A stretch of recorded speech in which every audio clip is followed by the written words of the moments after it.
What's going on, everybody? Thank you for joining. We are doing a evening show tonight. We normally do these during the day, but we have an evening one today, and that's good. So hopefully you're not stuck in traffic still. There is supposed to be a flash flood warning, so please make sure you take care of yourself. So, all right. Without further ado, we're going to go ahead and bring in our next guest. Josey, what's going on? Hello, how are you? Good evening. Good. All right. So tell the people who you are, what you're running for, as if we don't already know about what's behind you. My name is Josey Garcia. I'm U.S. Air Force retired, Iraq war veteran, wife to a Purple Heart veteran, mom of 8, and community advocate running for state representative of House District 124. I'm sorry, you said how many kids? 8. Eight. I Oh, didn't, to be fair, I didn't birth them all myself. We have a still, beautiful blended family. still. Whoa. My wife thought I was crazy when I wanted like 5 kids. Be like, hey, the more the merrier, you know? And my philosophy is after 3, it's all the same. And the Lord Right? threw me a curveball. I have a set of twins. My twins, they're 19 years old. They both have autism. It's just amazing to see, their growth and everything. So it's like when I have to think to myself that I have 3 adult children, it's just mind blowing to me.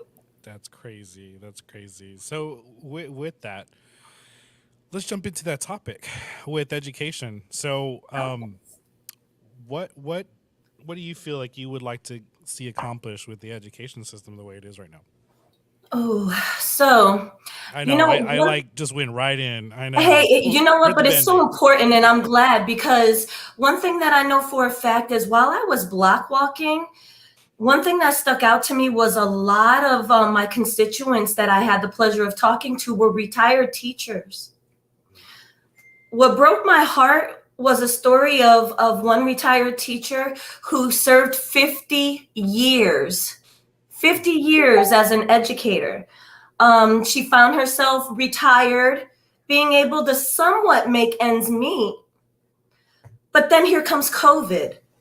And she found herself in a situation to where she had to choose between her electricity because let's not forget, we had the power grid failure. So seniors were without electricity and they're feeling it in their CPS bills. She was like, Josie, I have a fixed income and I have to choose between my electricity to keep me warm or my prescription medications. And these prescription medications are life-saving, especially to our seniors. It just broke my heart because she told me she was trying to become a substitute teacher Mm, yeah, after that's serving 50 years. She's trying to become a substitute teacher to make ends meet, but she can't because she doesn't have her original transcripts of where she was educated to be a teacher. oh man. So there's a lot of things that we need to fix in the system to support our teachers, to be able to support our children. I have all of my children are ISD children. I have 3 graduates.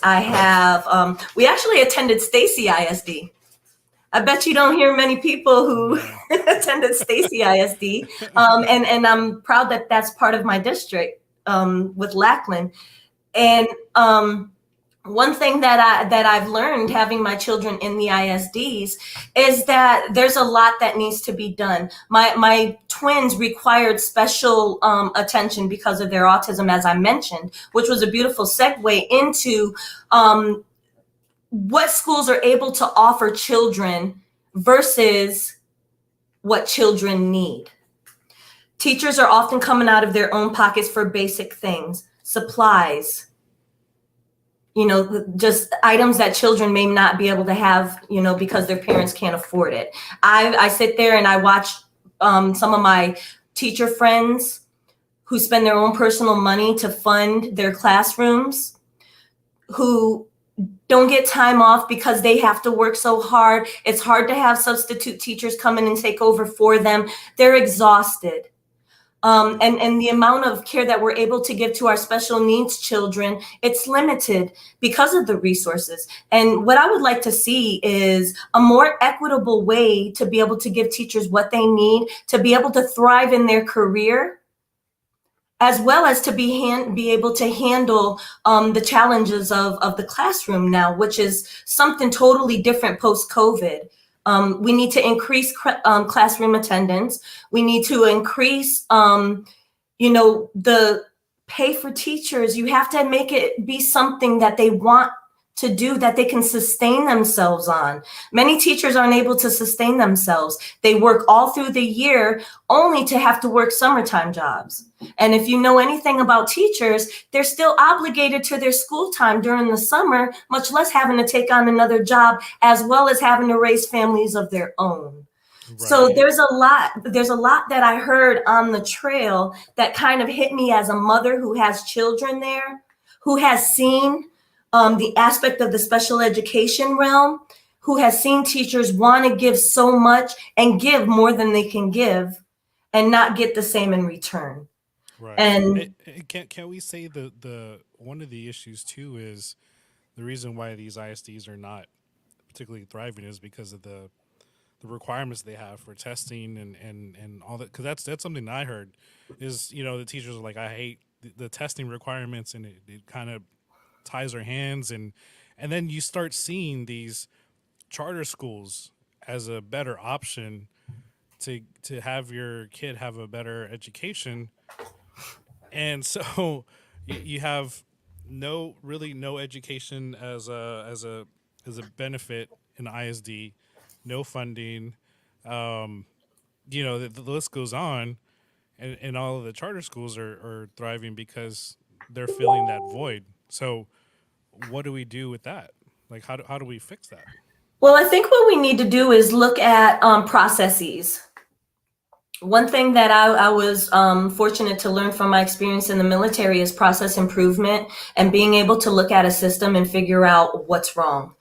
Some things that I'm hearing is those in the charter sector aren't under the same stringent requirements as those within ISDs. This is something that has been an issue. So the requirements, as well as some charters are able to choose which students they want to take in versus, being able to provide for all students. One thing that we need to do is figure out what the balance is, because I believe in option. Parents need to have options because not all of our children fit into the same box. Right. And with that, I think needs to be equitable support, but also accountability.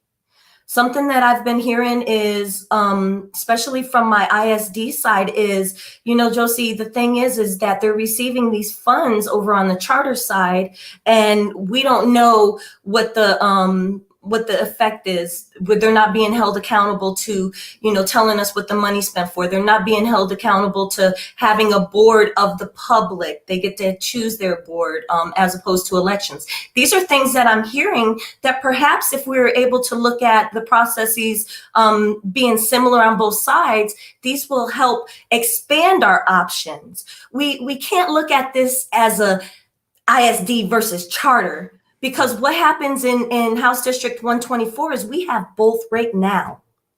And both are serving a community that is underserved and is in highly need. And in order for us to give the need to this community and to our children, we have to be able to support the educators who we're calling on to give their lives and careers to educating the future of our state and our country. Right. And Matthias puts a comment: we have to support our public teachers and staff and drivers. And absolutely. I just got an email today from NEISD is they have a bus driver shortage. Yes. There's not enough buses, or not bus. There's not enough drivers. So that's across the board. Yeah, the mechanics having to go and drive the buses themselves, and it's a mess. So. Well, that the state of Texas had to put a pause for a while on CDLs So that was something that I actually learned today in a VIA briefing was there's a shortage of bus drivers all around. Every single district in San Antonio is experiencing this. VIA is experiencing this. And there was a period of time during COVID where Texas wasn't able to issue CDLs to train new bus drivers coming up, and we had this mass exodus of drivers when COVID hit. A lot of people felt like, hey, we could just retire, and they're not going to come back if it's No. not, No, I mean, yeah. they're not going to come back if it's Yeah, no. if it's not worth it for them. Right, right. Well, So we need to make it worth it, yeah, and I feel like a lot of jobs like that were food service industry, right? Yes. Those a lot of people are like, I'm out of here, peace. You know what I mean? It wasn't worth it. There was some good in COVID that people started opening their eyes a little bit to. Why am I doing this? Right. Um, so yeah, Terry, I was just notating that I had just got an email from NAISD. I didn't get an email from the other ones, but I'm sure, yeah, they have the all same problem. But so and also, if any of you want to jump in and ask a question directly to Josey, please feel free to. I can send a link down in the comments, and you can join in and ask her directly, or you could just put a comment, and we can go ahead and read that out loud as well. So you choose. But it's kind of like a forum in a sense. So just want to make it accessible for everybody. What is your first item in business that you would like to accomplish if you get elected? We have to address our foster care system. Yep. Yep. We are the highest in the nation of foster children.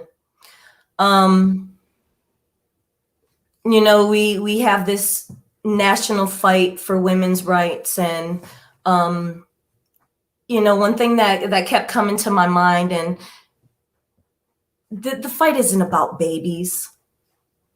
Because if the fight was about babies, our foster system wouldn't be in the crisis that it is right now. We wouldn't have hundreds of thousands of children nationwide that are waiting to be adopted. We really need hundreds to. of thousands in Texas. In Texas, to be fair, yes. I get an email, and it was so heart-wrenching to me. This email was literally a list of children waiting to be adopted. Yeah. To look at those pictures, and it was just so heart-wrenching. The system isn't functioning properly. As an advocate, I'm able to advocate for not only children who are impacted by the foster system, but I'm able to advocate for employees of the CPS system. With my nonprofit, Uniting America Outreach, my partner and I, we advocate for those who have social justice issues, various issues that are systemic. And we hear from CPS workers who tell us that their hands are tied.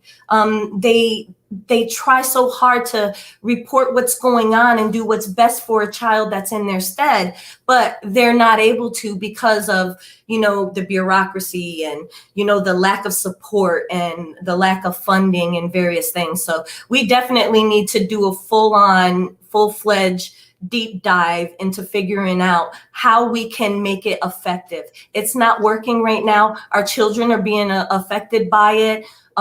Foster children have the highest rate of being impacted by drug abuse, alcohol abuse. It's scientifically proven that once a foster child has entered 2 foster homes, they have been sexually abused. These are statistics that I think people need to hear and understand, that we're talking about children. Some of these children are being removed from their homes because there were too many children in one room. Yeah. Some of these children are being removed from the home for frivolous, unfounded reasons. We need to navigate and see which children are removed for a founded purpose that is to the detriment or the safety and the well-being of that child, versus what is something that maybe the support for the family could help prevent. such as neglect cases. When you look at neglect cases, oftentimes it's resources that are lacking. Instead of taking money and putting resources into placing a child in a foster home away from their family, why not reinvest into the family and keep the families together? These are things that I think are bipartisan issues. I think these are issues that are affecting children. And we need to remind people that these are children that we're speaking of. And I'm sorry, but the state of Texas is so much better and so much greater than having the highest foster care issue. It's not what I envision Texas and being a Texan to be. Yeah, and even just to adopt, because we adopted as well, and it was just ridiculous the amount, The red tape But for yeah, adoption. that and the cost and everything, and there are other ways to do adoption, but you know there are some ways that it costs money, and if you go through Texas Heart Galleries, which I don't know if that's the one that you were talking about or not, but Texas Heart Galleries, that's where you see the kids that are waiting to be adopted, and they have their bio, and it's just like, oh, like I wish I could do that right now. You know what I mean? But If you I know, had the rooms, I tell you what. right. And that's the thing is if you're gonna be pro life, you should be pro life all the way, and figure out a way to help these kids, and especially the churches step up, Yes. and I'm glad that my church actually just came out and they were like, if you have a child or you're pregnant and you're thinking about aborting, come to us and we'll help you through that process. I'm like, I mean, that's what the churches should do. I mean, that's not the state, Well, not the government. if you're going to advocate religion as a reason to control, women's bodies at this point, you have to come to the table with another option. Right. And you have to accept responsibility for that, because unfortunately, just acting like these hundreds of thousands of children that are impacted by adoption and foster care isn't an issue, and it's not going to quadruple and skyrocket. The first of all, the state of Texas has the highest chances in teen pregnancies of having more than one pregnancy in their teens. Yeah. Think about that. Yeah. We had one girl in middle school that was pregnant. Absolutely. Old, and that's common. It's ridiculous. Yeah. And it was back. I'm not going to date myself, but it was back then. I have a feeling we're around the same the same area. Right. So yeah. Yeah. The foster care, the adoption system. It's even adopted kids can't even have access to the original birth certificates here in Texas. Like it's sad, I mean, we need to figure out ways that it makes sense, and that's the thing, is that it has to be common sense, and I've been trying really hard, preparing for my win in November, to be ready to hit the ground running. And I'm trying to, dive into as much as I can to kind of get a general understanding of the state of things. And just the fact that the crisis is a crisis, the way that it is, it just makes other things that people are fighting about just minuscule and non-issues, Yeah, it's like, why are we fighting about, little things and, bill this, bill that, as far as with the matter, the severity of these things, that's something that I've asked a lot of the candidates is, how do you plan on connecting and being able to work with others, not just your own party? Well, I think I have a unique perspective actually on this. Being retired military, a lot of times when we're in the military, we don't generally get involved in politics, especially local politics. We vote for our commander in chief. That's what's important for us. Speaking for what I experienced.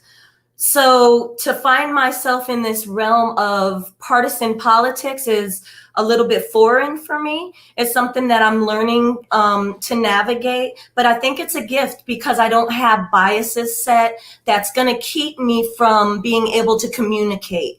One thing that I tell my constituents in my district and those who want to learn more about me is, if we don't have differences, how are we going to improve? I have my table open to anybody. I'm not concerned with, if you're red or blue. I'm not. I'm worried about Texas. I'm worried about the state of Texas. I'm worried about the state of my district, and most and importantly, I'm worried about the state of our country, our patriotism. You're a veteran, Eric, and one thing that I want to feel again is that post 9/11 patriotism. I know that some folks don't remember that, they were too young. But for those of us who remember, I was here stationed at Lackland Air Force Base when our lives changed as we knew it, and that's when September 11 occurred. One thing that I recall so deeply is that it didn't matter if you were red or blue or R or D none of that mattered. What mattered was when you saw that American flag, that was my brother, and we were Americans, and how dare anybody attack us on our own soil. Right, right. But that's the thing that, and I actually talked about this in the other day, is it shouldn't have to come down to a tragic, you know, issue like that, right? It It should just shouldn't. be, you know, hey, let's talk, you know. But one, politics has been separating itself as far as to being bipartisan because of the rules and the way they have set things up to where you have to fundraise, you have to, follow by party guidelines. And like I was telling Frank Ramirez with District 118, Leo Pacheco had left because they were just giving him a hard time with he was voting across the aisle, and it's like you're going against the party guidelines. But where does it improve? I mean, yes, you guys have your I guess quote unquote loyalties to supposed to be a party or whatever, but loyalties should be to the public and how beneficial it is to everybody else that's a citizen. So that's just difficult to be able to say, look, I'm going to vote this way for my constituents, whatever the constituents wants, not just for the party itself. So, but You're nobody right. wants to You're work with each absolutely other. right. And Nobody I wants just to had work with this, each other. honestly, I just had this conversation because that's one thing that we have to remember. And again, I think is going to be to my benefit is that we're voting for our constituency, and my constituency is a Democratic constituency. Yes. I do have Republicans as well in my district, and their concerns are just as important. But at the end of the day, what's important for me is what my constituents want. I'm, you mentioned fundraising, and I'll tell you what, man, we are in the wrong business. This campaign, fine. Oh my goodness. Flyers, mailers, phone banking. Like, I had sticker shock. I'm telling you, when it comes to what, campaigns cost. Yeah. And me, somebody who's coming from the community advocacy world, I'm lucky and I'm fortunate that I have a strong family unit and support from my family and my business partner and my campaign manager, because if not, I wouldn't have been able to launch a campaign. I've never run for a public office of this magnitude before. I was most school spirited in high school and most witty 2 years in a row. But this public servitude is within us as veterans. Yeah. But I didn't realize that public servitude came with a dollar sign out in the civilian sector the way that it does. And it's unfortunate. And that's the nature of the beast. But one thing that I want to remind people is when you support a candidate, you're investing in who they are, in your belief in them as a person. And it took me a long time to get to that point to understand that, because I was like, look, I'm a community advocate. I'm not asking for no money from nobody. Like, this is just not anything I can do. It's, people would say, oh, are you doing call time? And I'm like, absolutely not. Because it hurts, when COVID has affected everybody, the pandemic, that people have lost their jobs. And no matter who you are, economically, you have suffered one way or another. Even our businesses here in San Antonio that have that provide jobs, for San Antonians, they're suffering. If they can't provide jobs, then what do we do? Yeah. So it turned, I figured out a method. And what I'm doing is I'm asking people to just invest in your belief in me. I'm somebody who's a tireless advocate. I'm not afraid to stand up for you. And I have common sense thought processes in terms of what's feasible and what's not. Working at Lackland, I've had the opportunity to manage process improvements and multi-million dollar budgets and acquisitions for the Air Force's largest dental training facility. And with that gave me an understanding of being able to be fiscally responsible in allocating funds, to the programs that need them most. Gotcha. Um, and that was the thing that we were talking about is with the medical stuff. I mean, will we like to have some type of like a Medicare for all? Yes, but the thing is that these pharmaceutical companies have gotten such a tight grip on our government that Well, we had it. right, and if we if we do like a Medicare for all, they're just gonna all that money's gonna go to those pharmaceutical companies, and they're just gonna raise those prices, and the taxes go up, and vice versa, and it's a never-ending system.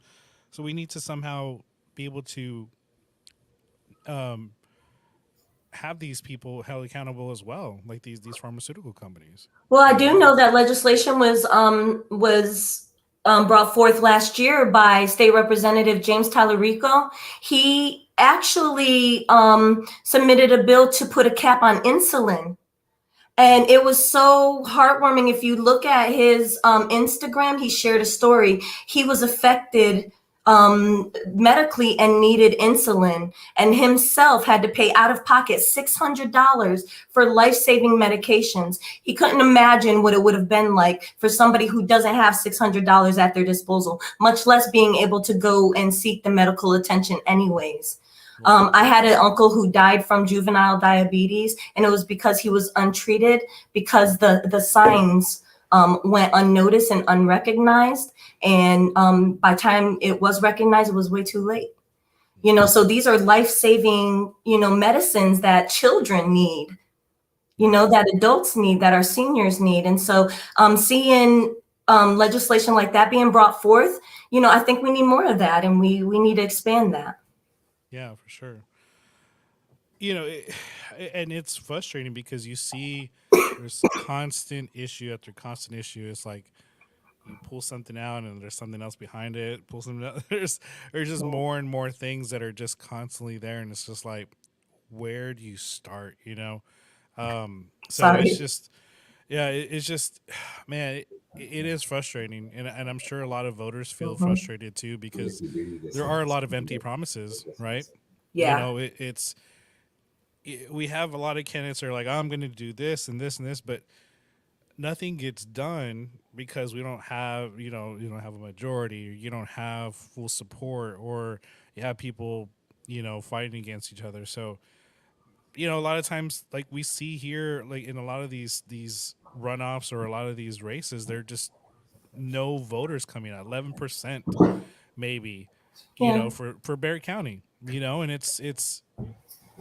it's sad, but we need to be able to reach those people to say, look, this your voice matters. But we've been seeing that for the past 40 years, especially Hispanic voters. They're like, my vote doesn't count, my voice isn't heard. So hopefully we can get that message to everybody to just say, look, let's be involved, let's start talking about it, let's make conversation. Because I don't know how your family was, but we never talked about politics. Mm-mm. No Um, politics, no religion, no no, money. You don't don't talk touch the about any of Bible. Don't touch the that. house Bible. Um, so it's just we have to have that conversation. And I already have my kids starting to do their vote. We do voting here. If whoever wants to do something, we do a vote. And so Get them start teaching. involved in the democratic Yeah, process. yep. Teach them. Hey, who wants ice cream or who wants this? Well, every Vote. single one of my children, once they turn 18, they're registered to vote. My nephew just turned 18. He's about to be registered. I think what we need to understand is that there's a lot of groups out there right now that are working really hard to increase the vote. We're working on the Democrat side, most definitely, with trying to increase the Democratic vote this year. Not only for ourselves, but also for Beto for governor, because we're so close to the point to where we're going to have a governor who is going to see the issues in the state of Texas and help us find solutions and act on them. The fighting has to stop. The bickering has to stop. I'm not interested, to be honest with you. I'm interested in getting together and really getting the issues addressed. I understand that it's going to take more than just me. But one thing that I know is that Medicare for all that you were speaking of, we were there. All we needed was 9 votes from our Republican counterparts to have this. And this was something that would affect millions of Texans, that don't have access to health care. And we weren't able to come together enough and agree that, millions of Texans deserve this health care that's already paid for and allocated and ready to be used. Like, I just don't believe, I don't know. I find it very hard to believe that we can't find a common ground to make that a possibility. I know that sometimes I get a little bit, stars and rainbows, if you will, in my hopes and dreams of what's going to happen. But Yeah. at the end of the day, we're increasing voter turnout by old-fashioned block walking, door knocking, asking people to get engaged, but we have to give them a reason to get engaged. And so I try to keep high energy all the time, be really excited when I'm talking to people. I mean, you know me, Yeah. You've seen me speak before. I try to keep that high energy to keep people involved and let them know that, hey, these are historic times. We're in history right now to where we're seeing where our vote is being counted. Our vote is something that's going to motivate us and going to help us get what we need. The last thing that we can do is sit back and watch. And that's why I ran for state representative. This ended up being an open seat that Representative Ina Minjarez had. And I look forward to being able to continue the work that she's doing and that she did do as state representative. I had the privilege and the honor to be able to meet her when she was working on the Vanessa Guillen bill. Myself and my organization actually went to Washington, D.C. to advocate with the family of Vanessa Guillen for accountability and for justice for Vanessa. So it's kind of serendipitous, I guess, in a way, if that's the right word, that I find myself in a situation I'm a former foster child. I never knew home in my life. I got stationed here in San Antonio with the Air Force. My children were born and raised here. I retired here, and I was an advocate in the community, still am to this day, and still will continue to be. And I was able to advocate with the state representative who was serving, who just so happened to decide to take a different career path, and the seat became open. And now I'm here, and it's for me. It's for me to serve the constituents of House District 124, because they need somebody that they believe in, that will carry the message that they need carried. Preach. Huh? I said preach on. I know I get a little, I am a minister. Oh, hey, me too. Like ordained or what? Or do you mean Yeah. like actual minister? Okay, yeah. I was like, yeah. So okay. So Yeah, because here, it's very important especially when we're working with at-risk youth, and we do a lot of work with at-risk youth. Sometimes people's spirituality, they get lost whenever they're in, crisis. And so what we like to do is just help them kind of figure out that what's within them is within them for a reason, and to really enhance themselves and who they are, to believe in themselves, to be able to beat the adversity. Because I'm somebody who's faced a lot of adversity in my life. And what I've learned is that testifying or giving testimony of my hardships has healed me inside, spiritually, mentally. And so I felt a calling to be a minister, because I feel like kids need to hear that. Young adults, families, I can't say just kids, we advocate for anybody, but, they just need a positive message, and Yeah. you know, And a role model too. yeah, A lot of people grow up without a role model, especially male role models as well. right. That happens a lot. But okay, so clear the air with. Uh-oh. You know where I'm gonna go with this one. Um, as far as you being a defund police advocate, can you kind of explain, because that has been thrown around? So that's been Um, stuck to me, and yeah. unfortunately, I'm an accountability advocate. And in terms of defund, I just want to say one thing: 80 cents of every one tax dollar in San Antonio was going to policing. And so when we look at equitability, when we're talking about equitability for the public schools, and when we're talking about equitability across the board for what's going to be fiscally responsible for a community that's suffering, that was something that kind of became a tagline for some folks to label as the defund. But that's not true at all.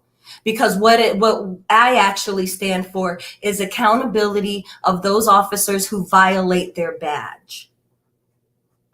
As military, being able to have accountability for your uniform and for what it means to take that oath means a lot to me. I'm an Iraq War veteran. My husband's a Purple Heart veteran.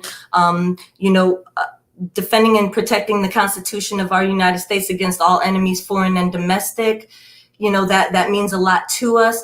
And we see police officers as kind of similar in that, especially here in Military City, USA, where a lot of them, get out of the military and join the police force. We're not here to villainize those officers who uphold their badge and their honor. We know it's a hard job. But what we are here for, and what my advocacy was holding accountable officers who violate their honor. Just now, we had an arbitration happen where they turned over, not a conviction, but they allowed an officer who had beaten a pregnant woman go back to duty. Now, Sheriff Salazar, he doesn't have this issue, because when he fires bad officers, they're fired.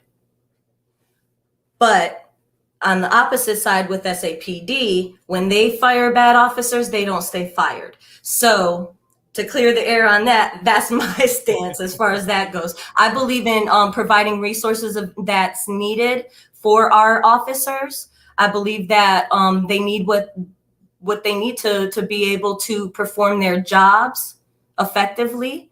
I believe they need to be paid equitably. And also, I don't believe that we really need militarized weapons, for our citizens. And I heard something about the police. Well, we don't need it to be used against our citizens. Oh, okay. We just heard a story in the news about an up-armored vehicle that was purchased, and I know there was questions going on around that. If there's justification, then it's justified. But other than that, I don't believe in defunding. It's just not. It's an ugly term. It's something that leads people to believe that there's anarchy and there's not going to be any more police, and that's just not the truth. We want to make sure that our citizens are safe. We want to make sure our communities are safe, And that's the utmost priority, is the safety of our city. A lot of people choose San Antonio and as their homes, and we want it to be a safe place for them to live. So Right. And it's so complicated and it's so it is. polarizing, Yeah, yeah. but It obviously you're not going to be able to fix every situation. We're not going to be able to fix all these situations, but we need to get down to the root cause. right. But but yeah, that is something that I would hear on the campaign trail as well for myself. Is it was about safety. People were concerned about safety. So it is a concern from the people. It's just like you're saying. It's the accountability part. Like, okay, yeah, are they providing safety? Okay, cool. Are they terrorizing people? Are they, abusing their power? You know, And that's what we need to get to the bottom of. We need to make sure that those officers that are abusing their power, don't serve in San Antonio. Like we need to have a high standard here. Just as we want to be the tourist mecca of Texas, we need to have safety, and that includes, accountable officers who are going to keep our public safety by, upholding their badge, and their oath. for sure. Thank you for the comments, everybody. If anybody else has a question as well, feel free to put in the comment box. If you want to jump into the conversation and actually talk to Josey, you can jump in as well. Just let me know, and I'll send the link. You can ask a question. Just be obviously, respectful. So, Oh, it's okay. no, Hey, I can take hey, it. It's all right. I welcome the conversation because, yeah, I think where we've gotten, like, especially this time in history, is we're afraid to talk about it. People yeah, get so upset and like really in their convictions. And, I really kind of want to take everybody's guard down and be like, hey, you know what? It's not, I'm not this crazy anarchist that everybody's, that my opponent tried to paint me out to be. It's okay. I'm a very nice person. I have the best interest of, House District 124 at heart. And I'm looking forward to representing and being able to, be able to bring some stability and hope back to, yeah. Oh, sorry, kind of broke up there. Oh, sorry. No, I was like, did I lose you? Okay, so on to a little bit lighter subject. Oh, we got the spotlight on you there. Yeah, I got a uh, little headache brewing, so I'm trying to block the light a little bit. Sorry. okay, what is your favorite restaurant in your district that What are is we eating? like small, small business? It could But be what are we? whatever. I Okay. usually ask tacos, but whatever. Just it's got to Okay. be a small business. It can't be like McDonald's or Okay. No, whatever. no, no. So That's fair enough. That's fair enough. So if it's ceviche, it's El Bucanero off of Marbach. I okay, love their ceviche trio. So that's number one. And let me think, where else? Oh, I love the caldo from El Tequila. It's the El Tequila Bar and Grill. It's a newer place over off of 1604 in Marbach, kind of ish over okay. there. Also, I actually want to give a shout out to a food truck that's across the street from my office. It's called I Papi's. They sell Puerto Rican food and Caribbean cuisine there. Have you ever tried it? No, no. That's a Mm-mm. small business. Actually, the gentleman that owns that truck is one of my longtime friends. I reconnected with him recently, and he works for Boeing, and he just really loves food and started, this food truck. And so I'm really excited to be supporting him and to have some of his wonderful food there. But I've had some really great meetings as well as food at Acadiana. If you like Cajun food, my favorite thing to get there, it honestly is the chicken and dumplings. I love the chicken and dumplings with the peel and eat shrimp. And then where's another place that I like? Well, I have breakfast at Arizona Cafe often, so they're tacos are good there as well. And where else? There's a Tinka Taco right there off of the corner of Calabria and Petranco. They have a great combo plate. So you just tell Yeah. me where you want to go for lunch, and then I'll let you know. Right? Like, And that was the thing with food trucks is like after like when the pandemic started and after after it started as well, like these food trucks kept popping up everywhere, and it Isn't was that so great though? cool. It's It was awesome. entrepreneurship. Yeah, it was awesome because I think a lot of those were restaurant, or people in the restaurant industry that are like, all right, I'm gonna make some food, and just do their own thing, and that was really cool. I know there was people that struggled and still because it's not easy, it's definitely not easy, but just to be able to just put that into work and just say like I'm gonna try it, I'm gonna try, like just try it, you know. So Yeah. here is the district. It's probably wrong though because Oh yeah. I got this off the Secretary of State website, but I guess they hadn't updated it. So uh, I think 118 supposedly is taking a little bit of it or something like that. I believe. Yeah, it's a little bit of redistricting Yeah. that So occurred there. But I'm excited because we have Port Tech in our area. mm, Extends up 90 to military. I mean, 90 to 1604 and Calabria down is the way I describe it. So all okay. within there, like the little SeaWorld area and General McMullen is pretty much where it stops. Um, it's a very unique district and it's rich in history. It's got Kelly there. I actually used to be a facility manager at Kelly at the Really, dental clinic there. I Yeah. I worked at Kelly. Yeah, so Well, it's great to see things coming over there and rejuvenating the area because for a long time, especially when military housing closed down there, I often wondered what their plans were with that military housing that's out there. But I know that they were using it for Section 8 for a while to help when Katrina hit. mm, We had a lot of folks from Louisiana that sought shelter here, and I know we used that for that at that time. But I'm excited to see more growth come into that area, and it's getting revitalized. yeah, well, the concert scene's like blowing up over there Yes, it for is. for some reason. And I know a lot of people have been talking about the music scene here, and you know. So speaking about music, Yes. what is your favorite genre of music? Oh gosh, I am very eclectic. I have a Oh, very wide range, but I'm a hip hop fan. okay. I'm an old school hip hop fan. I also I enjoy Temptations and Motown. Old school music, classic rock is a big one.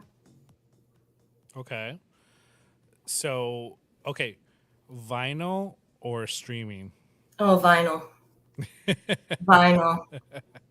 vinyl Streaming's is too easy. vinyl's making a comeback. That's Yes, for yes, sure. I have to have one. I have to have a record player in my office. Okay, Mattia says, I hope I'm saying that right. Military's response incites anxiety and stress, which causes incidents to be worse. Yeah, very true. J.R. Hasselhoff, 124 now contains Kellyfield a touch further south. Yeah, my map's all jacked up, so sorry about that. Terry says, how do you feel about the development of San Antonio and the growth? The growth is actually doubling. That's one thing that I learned, in our via transit briefing today, which was amazing because one thing that I was able to see is their forecast of how they're going to address the traffic issues that's happening here. One thing that I'm excited to see is they're going to be offering more transit options, for all over because we have, business folks now who would like to park at a park and ride and be able to make transit downtown like other metro cities. So I'm excited to see the growth that's happening, but I hope that we're able to keep up and keep funded, the projects that are going to be required to help alleviate a lot of the issues that our rapid growth is causing. So Josie, I'm gonna be real with you. I don't feel good about it. yeah. Our infrastructure is terrible right now as it is, and it's been terrible. And like there's just no focus on infrastructure. We're focused on a lot of other things, but not infrastructure. And I think that's where people are frustrated because, like, especially here locally, it's like the city is like, oh, people want their streets to be fixed. They want a sidewalk. They want lighting, but none of that's getting taken care of. Or if it is, it's backlogged because there's not enough money in it. So, Well, that's What? out of my realm Yeah, yeah. of capability, unfortunately. But as a legislator, I am going to fight to make sure that especially here in Bear County, that we're able to have what we need in terms of being able to make those safeguards and those things, the infrastructure that's so heavily needed, happen. So Some things that what do you think about the public transport truck public transportation bus from here to Austin? Did you hear about that one? Yeah, I did. I thought that would be a good idea, actually. One thing that I learned too, did you know that Via does Uber? The via Lyft or The via what is it called? link. Via Link. There you go. Yes, that is Yes, so yeah. neat. It started actually over here by where I live. Yeah. And it started there in a short little small section. I think over by Morgan's Wonderland and all the way up here by like, O'Connor and stuff like that. So it started there. And then I think they moved it over as well over to like UTSA area, I believe. They extended it and now I believe it's getting bigger, right? So I think that's a great idea, especially for people to be a little bit cheaper, you know. Well, I don't know. they have a lot of projects. Well, a couple projects in the work. One major one that's happening is, remember the old Graham Central Station? Um, Oh, yeah, yeah. So over there, that's about to be a via link station. Really, that's where they're going to house their 159 via links over there. So I think that's going to be something cool because it's going to give people more option. And the thing about it is, it's the same fee as the bus. yeah, yeah, yeah, and that's really cool because it's more of a direct line than just having to wait 2.5 Yeah, hours to go go somewhere. absolutely. Um, Yeah, but 45 minutes, I think, is the rapid transit line that they have from Stone Oak that they just put in. It's 45 minutes from Stone Oak to Brooks, I believe. the big one that's off of 281. That Yes. Well, is it that, or is it 45 minutes to each stop? It might be to each stop. Let me uh get back to you yeah on yeah that. yeah. Because yeah, let me get back to you on that. I got to check. But, anyways, I believe it. Yeah, no, I believe you said 45 minutes. But Yeah. uh, uh, uh, and I really don't see where the benefit of this, but because I know they were talking about, you know, Elon Musk having the hyperloop or whatever it was between here Oh, between no. down. Yeah. I'm like, for what?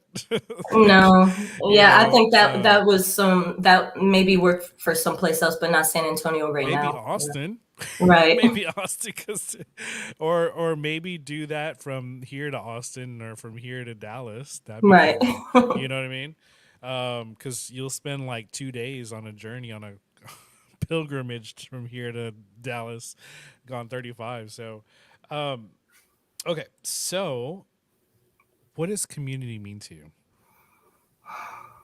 That is the first thing I said. Everything, everything, really, because one thing without community, like we have no growth, we have no, there's no support, no prospering. I've grown a lot since I've developed um, myself within the community. There's a point in time, especially, a lot of us veterans, when we get out of the military, we kind of lose sense of community because we're not, with our, military brothers and sisters anymore. And so it was really hard for me to, adapt to the civilian world and finding community. But once I did, it's a beautiful thing because you see people come together and helping each other and being there for one another. And I just encourage everybody to please, try to extend yourself a little bit, make yourself a little bit uncomfortable and get to know your community members. By getting to know our community and building a solid community base with friendship and support, things like that, that's what helps us grow into a, that's what helps us grow. And it's scientifically proven to bring down the crime rate and, things of that sort when you have that tight community that comes together and support. Yeah, and something I heard. A lot of the communities that have like a strong neighborhood association, not an HOA, but like a neighborhood association, they really tend to be a little bit more peaceful, I guess, if you want to say, or Yeah. a lot of things get done, especially with the city council and stuff like that, or with legislature. I mean, not necessarily in the legislature, but you have I'm people so- that are willing to speak up. You know, you have huh. somebody that, hey, I want to. This is a collective of the neighborhood, and this is what we're seeing, and we bring it to who we need to bring it to. So Well, I actually was able to. I believe you were there when with the redistricting.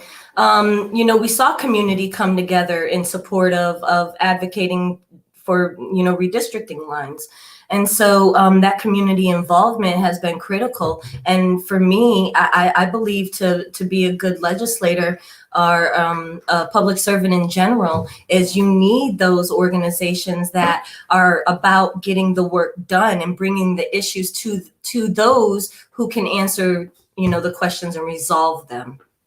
right, and it's like a in military terms like a company, right? Like a Yeah. company, and you have your. Yeah, it's been so long. I even forgot what they were called. Yeah, I know, right? The Italian I'm like, company. what? Squadron. I know. Sometimes I have Well, like, yeah, in Air Force is squadron, but it's like you have these little groups that collectively could bring back vital information to the district or to the council, and you know a lot of those times with the neighborhoods that maybe don't have much or are suffering with whatever it is, infrastructure, with food and things like that, food deserts, a lot of times they don't have that representation. right. So and a lot of people forget about them, especially elected officials. So Yeah. I think it's important to be able to keep that finger on the pulse of those, and keep let them know, hey, we're still here. Because it's they get left out of everything, because either, oh, they're just those people and they don't vote or whatever it is, but you still need to represent them. Oh, You still absolutely. need to, and that's where a lot of people fail in the public eye. I'm not saying in the political eye, because they may do well, right? They may thrive, and they may get reelected, but in the public eye, they're not doing anything for them. Yeah, well, I don't want to So be that person, and I'm not going right, to be because I have a built-in team and we're ready for constituent service. I mean, the work we do right now is constituent service. That's what we do 24/7 already. So, um, just to extend that is just going to be an honor. It's going to be an honor, and I'm excited to serve. I still have an election in November. I do have an opponent, and so I need all hands on deck. Help push me forward and become state representative of House District 124. I need volunteers, phone bankers, block walkers. I'm having a veterans fundraiser on September 17th. It's going to be a meet and greet to bring people in from the veteran community to be able to have those open Q&As, and also, to support me as a woman veteran who's going to be the only woman veteran to serve in the legislature, which is, insane thought for me, with us being Military City, USA. But I'm completely honored, and, to be able to serve in that capacity, you know, yeah, I'm humble. for sure. Um, how do people get a hold of you? My website's www.joseygarcia.com. Oh yeah, we did have something, You, huh? huh? I said we did have a little thing here. Yeah, there we go. Yeah. Also, I'm on Facebook, Josey Garcia for House District 124. You can send me messages, call me. I'm available. I'm looking to have collaborations as well. If there's something that you strongly believe in, and excuse me, you want to see that brought forth through legislation, please reach out. I need to do this with you all. Not, it's not about me. It's about, doing good work for House District 124. For sure. Um, do you have an Instagram? No, oh, yeah, I do. Yes. I'm sorry. It's I Let's do. get with the times, Josie. Let's get with the I times. do, and it's there. Josie for House District 124. I tried looking for you and I couldn't find it. So Oh that's what I goodness. was asking. I was like, Yeah, I'm a how do little I bit. tag you? I'm trying to get with the times. I'm a little older. Well, now Instagram's already done. Now you got to do TikTok, you got to do dances, and you got to do Oh all that stuff. no, no. You know, what we could do is legislature hacks on TikTok or um, but okay, is there any last things that you would like to say regarding your campaign or just about you yourself? Oh, did we lose you? I hope not. We're so close, Josie.